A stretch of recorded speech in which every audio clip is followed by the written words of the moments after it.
अस्सलामुअलैकुम वरहमतुल्लाहि वबरकातुहू। आज के वीडियो में मैं आपका खैर मकदम करता हूं टीम एसडीआई उम्मीद की जानिब से। और जैसा कि वीडियो के टाइटल में आपने देखा होगा, आज के इस वीडियो में हम समझेंगे कि how to become an IITian, एक आईआईटीएन कैसा बना जाए। सबसे पहले समझने की कोशिश करते हैं कि आईआईटी क्या होता है। IIT stands for Indian institute of technology. India की बेस्ट इंजीनियरिंग कॉलेजेस आईआईटी होती है। टोटल अगर मैं इंडिया में आईआईटीज की बात करूं तो जिनकी टोटल स्ट्रेंथ अप्रोक्सीमेटली है इस वक्त 23, जिसमें से 7 ओल्ड आईआईटीज है और 6 न्यू आईआईटीज है। अगर मैं आपको कहूं तो ओल्ड आईआईटीज का सबसे ज्यादा डिमांड है, जैसे IIT Madras, IIT Bombay, IIT Delhi, IIT Kanpur, IIT Kharagpur, IIT Guwahati, IIT Roorkee. ये 7 ओल्ड आईआईटीज है जिनकी बहुत ज्यादा डिमांड है, जहां से अगर एक स्टूडेंट ने अपनी इंजीनियरिंग कर ली तो उसको बहुत अच्छा पैकेज भी ऑफर होता है और उसको बड़ी बड़ी कंपनीज में जॉब्स भी ऑफर मिलते हैं। हम ये समझने की कोशिश करते हैं सबसे पहले कि आईआईटी क्यों जाना है हमें। इंजीनियरिंग तो दूसरी कॉलेजेस से भी होती है, अलग अलग इंडिया में यूनिवर्सिटीज है जो इंजीनियरिंग का कोर्स ऑफर करती है, पर आईआईटी ही क्यों? आईआईटी में ऐसा क्या है जिसके बाद अगर एक स्टूडेंट वहां से पढ़ के निकलता है तो उसकी डिमांड या उसका इंटेलेक्ट कुछ और ही हो जाता है। तो 5 चीजें समझते हैं जो आईआईटी को बहुत अट्रैक्टिव बनाती है। सबसे पहले, ग्रेट फैकल्टी। आईआईटी के जो प्रोफेसर्स होते हैं वो बहुत बहुत well researched, well educated and I में से वेल एक्सपीरियंस्ड होते हैं उनके कंटेंट को लेकर के। वो दुनिया की सबसे बेस्ट फैकल्टी होती है जिनको अलग अलग इंटरनेशनल पब्लिकेशंस में पब्लिश करने का एक्सपीरियंस भी होता है, अलग अलग बुक्स लिखने का एक्सपीरियंस होता है। एट द सेम टाइम वो अपने सब्जेक्ट के सब्जेक्ट मैटर एक्सपर्ट होते हैं।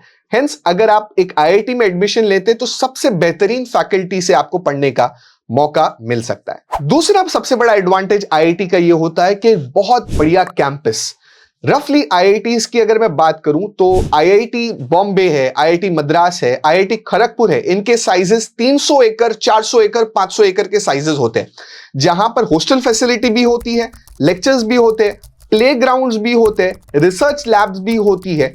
जो एक स्टूडेंट को फैसिलिटी चाहिए उसके ग्रोथ के लिए वो अवेलेबल होती है। अगर मैं एक एग्जांपल दूं आईआईटी मद्रास का, तो आईआईटी मद्रास का कैंपस इतना बड़ा है कि एक गेट से लेकर दूसरे गेट तक अगर आप जाएंगे तो रफली आपको 4 किलोमीटर लगेंगे। तो इमेजिन कीजिए इतना बड़ा और वेल इक्विप्ड कैंपस आपकी पढ़ाई के लिए आपको मिलेगा। तीसरा एडवांटेज आईआईटी में रहने का, ग्रेट नेटवर्किंग। आपके बैचमेट्स आपके साथ बहुत अच्छी बॉन्डिंग हो जाती है, बहुत अच्छा नेटवर्क बन जाता है। कई आपके बैचमेट्स ऐसे होंगे जो Microsoft, Google, Wipro, Infosys, TCS ऐसी बड़ी बड़ी कंपनीज में काम करेंगे। आपके जो एलुमनाई होंगे, यानी वो लोग जो पहले आपसे पास आउट हो चुके हैं, वो सैमसंग, एप्पल ऐसी बड़ी बड़ी कंपनीज में प्लेस होंगे। हेंस आपको उनसे नेटवर्किंग करने का मौका बहुत जबरदस्त मिल जाएगा। चौथा बड़ा एडवांटेज है internships and conferences. IIT students को बहुत सारे इंटर्नशिप यानी इंडस्ट्री एक्सपीरियंस मिलता है जब वो अपना कोर्स करते हैं। तो अलग अलग कंपनी में आप जाकर के कोर्सेज ले सकते हैं। इंटर्नशिप कभी 3 महीने की, कभी 6 महीने की कर सकते हैं, और अलग अलग नेशनल और इंटरनेशनल लेवल पर आपको ट्रैवल करने मिलेगा और कॉन्फ्रेंस में हिस्सा लेने मिल सकता है। पांचवा सबसे बड़ा एडवांटेज आईआईटी का यह है कि प्लेसमेंट।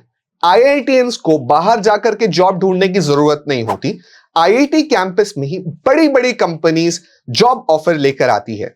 एग्जाम्पल देता हूं, Microsoft, Wipro, Google, Apple, Infosys, Tatas, Mahindras, General Electric ऐसी कंपनीज कई सारी आती है जो जॉब ऑफर करती है। और मैं आपको एक स्टैटिस्टिक्स बताऊं कि आईआईटी में 2023 में तकरीबन 23 बच्चों को 1 करोड़ के ऊपर का पैकेज मिला है। यह रिकॉर्ड बन गया है कि 20 से ज्यादा स्टूडेंट को 1 करोड़ से ज्यादा का पैकेज ऑफर किया जाता है। हेंस आईआईटी में अगर आप चाहोगे तो आपको बेस्ट पैकेज की गारंटी है। एक आईआईटी में आप एडमिशन कैसा लिया जाए ये हम समझते हैं। तो रफली 3 तरीके हैं आईआईटी में एडमिशन लेने के।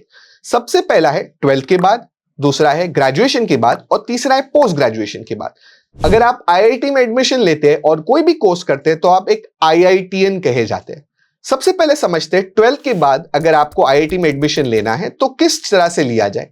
तो 2 एग्जाम्स आपको क्लियर करने पड़ेंगे। स्टैंडर्ड 12th साइंस से अपीयर करने के बाद पहले एग्जाम का नाम है जेईई मेंस, दूसरे एग्जाम का नाम है जेईई एडवांस। जेईई मेंस और जेईई एडवांस में 3 सब्जेक्ट्स के मेनली क्वेश्चन आते हैं, फिजिक्स, केमिस्ट्री और मैथ्स। ये 3 सब्जेक्ट्स का ब्रेकअप होता है। इंशाल्लाह किसी और वीडियो में हम जेईई मेंस को डिटेल में एक्सप्लेन करेंगे। आईआईटी में अलग अलग तरह की इंजीनियरिंग कराई जाती है, जैसे for example computer engineering, electrical engineering, electronics engineering, mechanical engineering, IT engineering, mining engineering, petroleum engineering, ocean engineering. ऐसे मैंने कुछ इंजीनियरिंग के नाम लिए। इसी तरह से रफली अगर मैं कहूं तो 20 से ज्यादा टाइप की इंजीनियरिंग आईआईटीज में ऑफर होती है। जैसा कि मैंने आपको बताया, 3 तरह से आप आईआईटी में एडमिशन ले सकते हैं। सबसे पहला तरीका 12th के बाद आप अपना बीटेक आईआईटी से 4 साल का कोर्स कर सकते हैं। दूसरा तरीका आप आईआईटी में जा सकते हैं अपने ग्रेजुएशन के बाद। अगर आपने इंजीनियरिंग ऑलरेडी कर ली है तो फिक्र ना कीजिए, आप अपना मास्टर्स आईआईटी से कर सकते हैं। यानी इंजीनियरिंग 4 साल की अगर आपने फॉर एग्जाम्पल मुंबई यूनिवर्सिटी से की, पुणे यूनिवर्सिटी से की, कोल्हापुर यूनिवर्सिटी से की, कोई बात नहीं, आप अपना एमटेक यानी मास्टर्स आईआईटी से कर सकते हैं, जो 2 साल का प्रोग्राम होता है। इसी तरह से अगर आपने अपना मास्टर्स ऑलरेडी कर लिया है किसी यूनिवर्सिटी से, फिर भी आप आईआईटीएन बन सकते हैं। आप आईआईटी जा सकते हैं अपना पीएचडी करने के लिए या पोस्ट डॉक करने के लिए। तो ये 3 तरीके हैं आईआईटी में पहुंचने के, 12th के बाद, ग्रेजुएशन के बाद और पोस्ट ग्रेजुएशन के बाद। तो ये था आईआईटी के बारे में एक इंफॉर्मेशन, जहां पर हमने सीखा कि आईआईटी क्या होता है, कहां होता है, कौन से कोर्सेज हम आईआईटी में पढ़ सकते हैं, और अगर हम आईआईटीएन बन गए तो उसके बाद हमें क्या बेनिफिट्स मिल सकते हैं। ऐसे ही और वीडियोस के लिए हमारे चैनल एसडीआई उम्मीद को सब्सक्राइब करें यूट्यूब पर। हमारे सोशल मीडिया हैंडल्स जो फेसबुक पर है, इंस्टाग्राम पर है, ट्विटर पे है, लिंक्डइन पर है, उन्हें भी आप प्लीज फॉलो कीजिए। अस्सलामु अलैकुम व रहमतुल्लाहि व बरकातहू।